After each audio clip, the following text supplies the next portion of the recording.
Assalamualaikum dan selamat sejahtera. Bersama saya sekali lagi Cikgu Inspektor Kadet Muhammad Taufik bin Ibrahim, Cikgu Sains Tingkatan 4 anda. Okey, bertemu kembali kita dalam Education Intelligence. Saya akan meneruskan pembelajaran kita. Sebelum ni kita belajar bab 2 koordinasi badan dan saya ada bagi latihan pengukuhan. Jadi kita akan cuba jawab soalan, saya akan huraikan, saya akan terangkan sedikit macam mana kita nak jawab soalan. Okey, soalan yang pertama, rembesan hormon yang berlebihan oleh kelenjar adrenal mengakibatkan hormon kelenjar adrenal ni dia merembeskan hormon adrenalina. Jadi kelenjar adrenal ni terletak di ginjal kita di bahagian atas dan dia merembeskan hormon adrenalina. Okey, jadi soalannya rembesan hormon yang berlebihan oleh kelenjar adrenal mengakibatkan hormon ni ialah hormon adrenalina. Jadi hormon ni boleh mengakibatkan kita apa? Jawapannya antara pilihannya ialah penyakit kencing manis, pertumbuhan yang melampau, kekurangan kandungan garam dalam darah ataupun tekanan darah tinggi. Jadi kita dah belajar sebelum ni hormon adrenalina ni dia dirembeskan dalam keadaan kecemasan. Jadi dia boleh mengawal keadaan tekanan kita, stres kita. Jadi jawapannya ialah D, tekanan darah tinggi. Kalau penyakit kencing manis, pankreas. Pertumbuhan yang melampau, hormon pituitary. Okey, itu soalan nombor 1. Soalan nombor 2. Berdasarkan rajah di atas antara bahagian-bahagian berlabel A, B, C dan D, yang manakah merembeskan hormon bagi mengawal kandungan gula di dalam darah? A, hormon pituitary, B, hormon tiroksina, C, pankreas, D, adrenalina. Okey, jadi hormon manakah yang mengawal kandungan gula di dalam darah? Jadi jawapannya ialah C, pankreas. Okey, dia merembeskan hormon insulin. Okey, soalan yang ketiga.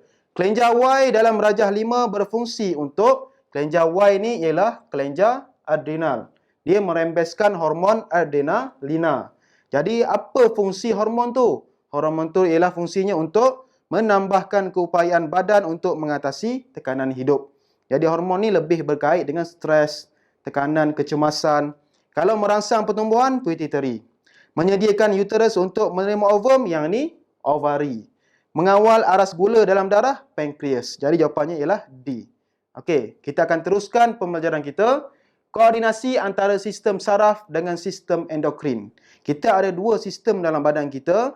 Yang pertama sistem saraf, yang kedua sistem endokrin. Apa orang bercakap kerjasama antara dua sistem ni bagi membolehkan kita bergerak sebagai seorang manusia ataupun entiti. Jadi sistem saraf kita refleks balik. Sistem saraf terbahagi kepada dua, sistem saraf pusat dan sistem saraf periferi. Sistem endokrin ialah kelenjar endokrin ataupun kelenjar tanpa duktus. Okey, dirembeskan hormon secara terus ke dalam darah. Hormon dirembeskan terus ke dalam salur darah. Okey, ni beza dia. Jadi kalau beza macam ni, macam mana dua sistem ni akan bekerjasama? Yang ni kita akan belajar hari ni.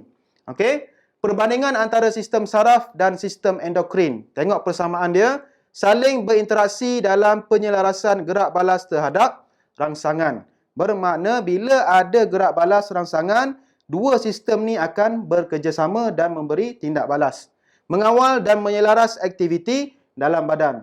Okey, perbezaannya dari segi bentuk utusan, sasaran utusan, kelajuannya, kawasan yang dipengaruhi dan tempoh. Okey, kalau bentuk utusan, sistem saraf dia ialah elektrik dalam bentuk elektrik dan kimia. Itu impas, gelombang, isyarat laju. Okey, kalau dalam sistem endokrin, bentuknya ialah kimia, iaitu melalui hormon.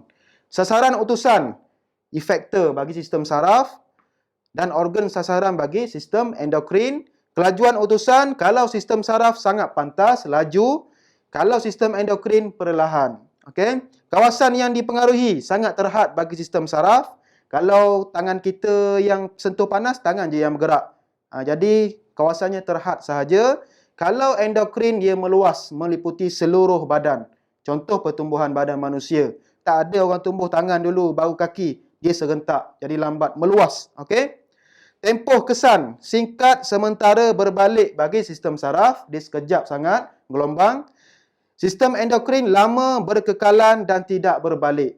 Contoh kita semakin besar. Tak ada orang besar sekejap, kecil sekejap, tak ada. Okey, kalau besar, besar terus. Okey. Okey, itu ialah perbezaan antara sistem saraf dan sistem endokrin. Okey. So, koordinasi antara sistem saraf dengan sistem endokrin dalam situasi kecemasan. Saya bagi situasi satu. Dalam buku teks kita tengok situasinya ialah apabila gunung ataupun bukit runtuh. Okey, itu sama juga dengan sistem macam situasi macam ni. Ada dalam buku rujukan kena kejar dengan anjing. So saya ambil satu lagi contoh yang lain iaitu ternampak hantu. Semua orang tak nampak hantu, saya tunjuk kat sini. Biar awak nampak hantu sekarang ni. Okey, katakan nampak hantu. Hantu apa ni? Nak kata pocong, bukan pocong. Langsui, bukan langsui. Katakanlah hantu je lah. Okey, bila kita nampak hantu, katakan hantu tu menegur anda apabila melihat anda. Dia nampak kita, dia tegur kita. Dia tegur, Assalamualaikum bang ke apa. Apa reaksi kita? Mestilah kita akan terkejut. Sebab hantu ni bukan handsome, bukan cantik, buruk, menakutkan. So, kita akan terkejut. Jadi hantu menegur kita apabila melihat kita ni merupakan rangsangan. Okey? Seterusnya apabila reseptor mengesan rangsangan ini, dia akan menghantar rangsangan ni, impas ni pergi ke otak. Okey? Kita nampak dengan mata kita, deria penglihatan kita hantu. Jadi organ deria kita, reseptor deria akan hantar kepada otak, impas. Jadi otak akan mentafsir dan memutuskan gerak balas yang patut diambil. Otak pun menghantar impas ke otot dan kelenjar adrenal. Sebab dua ni yang akan berkait. Okey, jadi hantar ke otot dan hantar ke kelenjar adrenal. Okey, jadi gerak balas yang otot lakukan ialah otot akan mengecut. Dan kelenjar adrenal merembeskan hormon adrenalina. Okey, jadi hormon ni akan meningkatkan kadar pernafasan kita, akan meningkatkan kadar denyutan jantung kita dan akan meningkatkan penghasilan tenaga. Jadi dua sistem ni akan bekerjasama untuk situasi tadi tu, yang nampak hantu tadi tu. Jadi gerak balas yang akan terhasil, otot mengecut, kelenjar adrenal merembeskan hormon adrenalina. Jadi gerak balas kita ialah kita akan berlari meninggalkan hantu tersebut. Otot mengecut supaya kita dapat berlari. Kelenjar adrenal merembeskan hormon adrenalina tadi tu, meningkatkan kadar pernafasan untuk kita berlari. Kita nak berlari kena cepat bernafas. Sebab itulah atlet-atlet lepas berlari dia tercungak-cungak. Okey, dia nak meningkatkan kadar pernafasan, meningkatkan kadar denyutan jantung kita supaya pam darah ke seluruh badan, supaya kita lari laju lagi dan meningkatkan penghasilan tenaga supaya kita lari laju. Okey? Okey, ini ialah gerak balas. Ini ialah contoh di mana dua sistem saraf dan sistem endokrin ini bekerjasama dalam satu situasi, iaitu situasi kecemasan. Okey, jadi kita masuk kepada kesan penyalahgunaan dadah terhadap koordinasi badan dan kesihatan. Okey, apa maksud dadah? Dadah ialah bahan kimia yang dapat mengubah fungsi badan. Okey, dadah ni merupakan bahan kimia. Bahan kimia maknanya mengandungi bahan-bahan kimia yang diolah oleh manusia yang dapat mengubah fungsi asal badan manusia. Itu ialah dadah. Okey, sesetengah dadah digunakan sebagai ubat dan deskripsikan oleh doktor untuk rawatan. Sesetengah ubat yang kita makan hari-hari mengandungi dadah, tetapi dadah itu ialah dadah yang terkawal, yang dinasihati oleh doktor. Itu dadah lain. Okey, dadah yang dipreskripsikan oleh doktor. Jadi tak ada masalah. Okey. Jadi penyalahgunaan dadah ialah pengambilan dadah dalam dos yang berlebihan dan bukan digunakan untuk tujuan rawatan. Yang inilah baru penyalahgunaan dadah. Yang orang cakap kempen tak nak dadah, say no to drugs. Inilah penyalahgunaan dadah. Sebab dia guna secara berlebihan, tidak mengikut nasihat doktor, bukan untuk tujuan rawatan. Okey, jadi kita tengok kepada jenis-jenis dadah dahulu. Jenis dadah terbahagi kepada 3. Yang pertama, stimulan, perangsang. Yang kedua, depressant, penenang. Dan yang ketiga, halusinogen. Okey, berhalusinasi. Okey, kita pergi ke satu dulu, stimulan, perangsang. Contoh dadah perangsang ialah kafeina. Okey, kafeina, kokaina, nikotina, amfetamina ataupun syabu dan syabu. Okey. Kelima-lima jenis ni ialah contoh dadah stimulan, perangsang. Okey, nanti saya akan tunjuk gambar sikit dan apa kesannya kepada badan kita. Okey, seterusnya dadah jenis depressant ataupun penenang, morfin, heroin, candu, kanabis, barbiturat. Ni ada fungsi-fungsi dia dan ada mudarat dia kepada kita. Okey. Yang ketiga, halusinogen. ganja, ecstasy, dithiamida acid lysergic iaitu LCD. Okey. So kita pergi ke satu persatu. Dadah jenis stimulan. Ni nikotina. Macam tepung, macam gula yang tengok cerita-cerita movie yang cucuk kandungan tu macam tepung dia jilat-jilat tu nikotina. Okey. Amfetamina bentuk dia macam ni. Kafeina, kokaina. Kesannya kepada badan kita meningkatkan kadar metabolisme badan. Siapa-siapa yang makan ni dia akan lagi kuat. Okey. Mengaktifkan sistem saraf, menjadikan seseorang lebih aktif, menyebabkan kesan yang sama dengan adrenalina. Okey, situasi kecemasan, dia meningkatkan kadar jantung, kadar pernafasan, ni fungsi dia. Meningkatkan kadar denyut jantung, kadar pernafasan, tekanan darah dan aras glukosa darah. Okey, ni stimulan. Okey, dadah jenis depresan.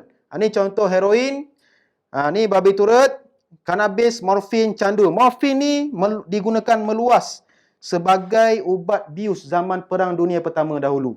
Dulu, okey, sekarang tak boleh dah. Okey. Kesannya kepada badan, mengurangkan tekanan, mententeramkan fikiran, memperlahankan pengaliran impas saraf, memperlahankan gerak balas terhadap rangsangan, menjadikan seseorang rasa mengantuk dan kurang cemas. Sebab itulah morfin ni diguna sebagai ubat bius dahulu. Tengok efek dia apa? Kurangkan tekanan. Katakan tengah perang, tercabut kaki, terpotong kaki, letak morfin. Jadi, askar ni tak fikir apa-apa dah, tak rasa sakit. Sebab pengaliran impas pun jadi perlahan. Okay, reseptor sakit pun jadi slow.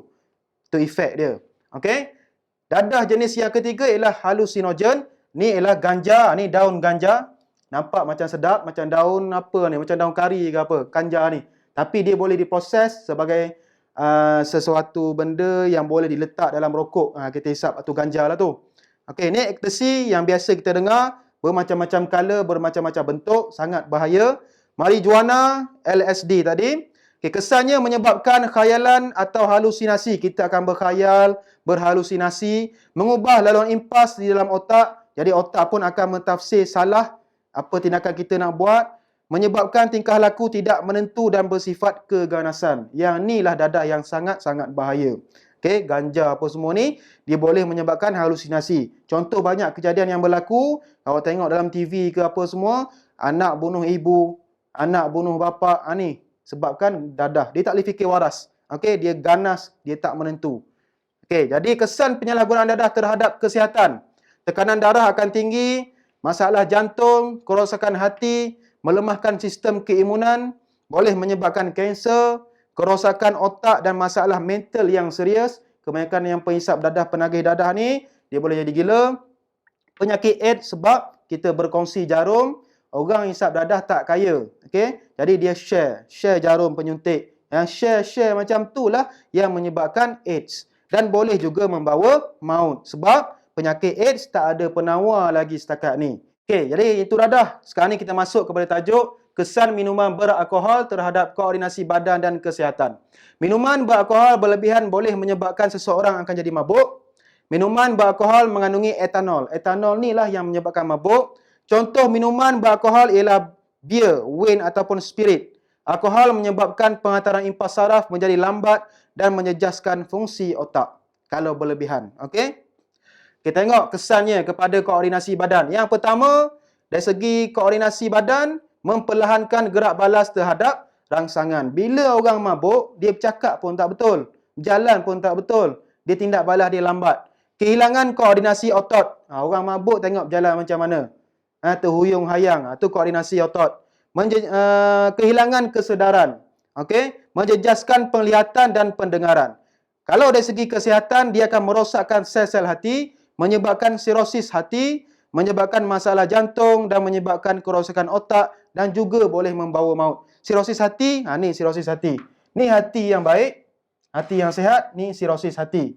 Apa sirosis hati? Maknanya hati tu ada parut. So habis bab 3, habis bab 2. Kita akan teruskan dengan bab 3 di lain slot. Okey, so bab 3 keturunan dan variasi. Jumpa lagi. Assalamualaikum dan selamat sejahtera.